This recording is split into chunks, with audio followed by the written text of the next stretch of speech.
في نشرة خاصة تتوقع مديرية الأرصاد الجوية تساقطات مطرية ستصل مقاييسها إلى ما بين 20 و 30 ملم.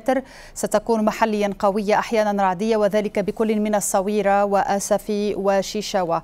تتوقع مديرية الأرصاد أيضا تساقطات ستكون محليا قوية وأحيانا رعدية بدءا من يوم الجمعة، تتراوح مقاييسها بين 40 و 80 ملم، وذلك بإقليم تارودانت.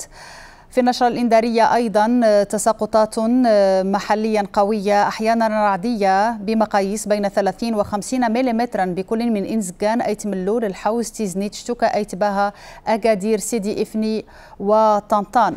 هذا وتتوقع مديرية الأرصاد الجوية هبوب رياح قوية إلى غاية الجمعة، تتراوح سرعتها بين 50 و 70 كيلومترا في الساعة، وذلك بالمناطق على سواحل المحيط الأطلسي، شمال الصويرة، الريف الغربي، العرائش، فشاون، وزان، طنجة، الصيلة، تطوان، فحص، أنجرة، تونة، تل قنيطرة وسيدي قاسم.